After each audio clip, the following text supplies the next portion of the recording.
Hey everyone, welcome to my channel, and today I'll be reading When Your Katsuki's Little Sister by Mia on Tumblr. So let's get into it. Midoriya.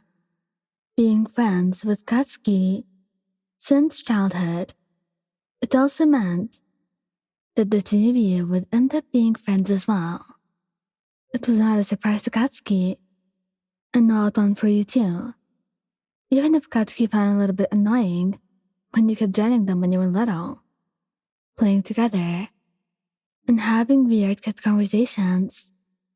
You were a lot nicer to him than Katsuki, which Izuku considered as better and more fun. So eventually, he had grown closer to you. The older you would get, the shyer the two of you became around each other. Not because of whatever was going on with your brother and Izuku, because the two of you never really cared about that, but because of the feelings that were slowly developing, the two of you were ever so slowly realizing he would ask you out one day, promising you to keep this whole relationship a secret, not wanting to really die by Katsuki, since he knew he would not approve of him. He would want his sister to use someone of a strong quirk, not a weak deku like him. But that was not what you wanted. You and Midoriya loved each other, and it was only fair that you get to decide what you want. So he had agreed to that. But unfortunately, Katsuki was rather smart, and he quickly found out that there was something going on between the two of you. After all, why would you go over to Izuku's to study when your brother was in top of his class? Why did you need help training with the green hat when your brother was one of the best in school? He was more mad at you hiding the fact that you were dating than dating itself. It was weird, but you didn't mind that. But that still did not mean that he was not rather angry with your decision. He would threaten Deku to death if he ever hurts you. He also was very protective of you, never wanting to see you getting too close to Midoriya whenever he was around. He would never admit it, but deep inside, he knew and admitted that Midoriya was a nice guy, and he's happy that you fell in love with someone who would love and appreciate you. Todoroki Shouto. The two of you met when Todoroki came over to your house to finish a project with your older brother, which meant that a lot of fighting ensued, but you were rather interested watching their dynamic. And during Todoroki's entire stay, his eyes never seemed to leave your form. When you would pass by the dining room to get to the kitchen, or just when you were sitting in the other room, he could still see you, thanks to the open space and his wide tunnel vision.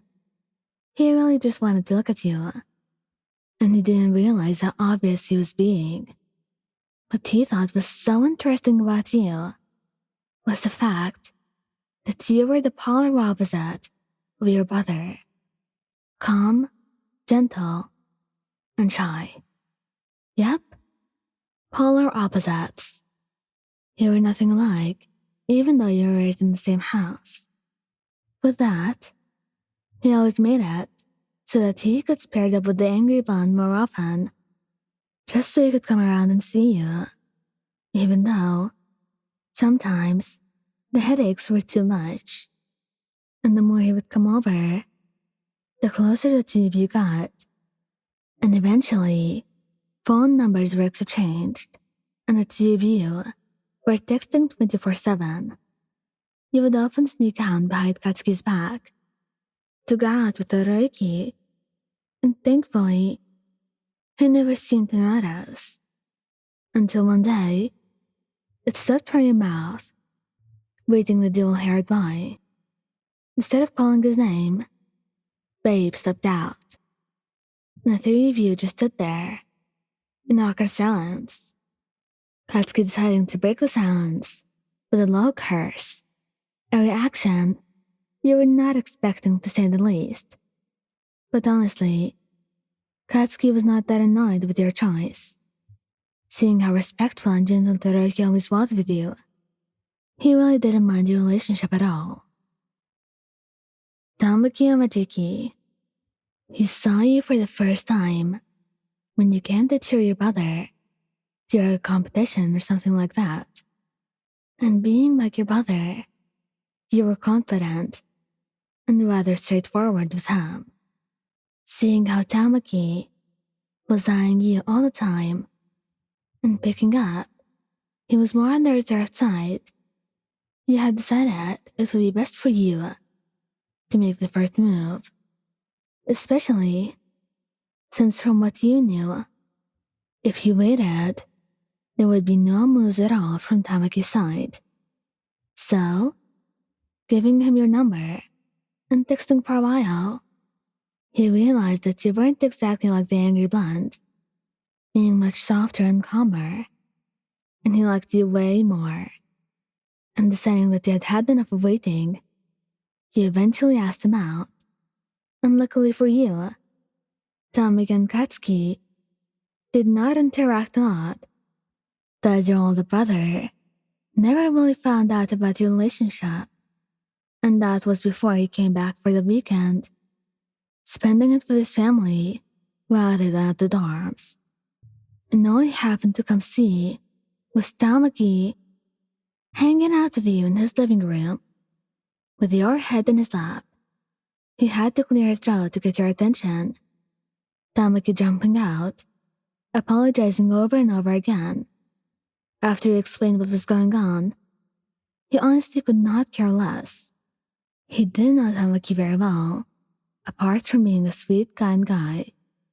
But that didn't mean that he did not give the older overprotective brother talk to the other male, promising to kill him if he ever did you wrong. Thank you guys for listening. Don't forget to like, subscribe, and comment. I hope you enjoyed listening to this as much as I did making it. Anyway, goodbye.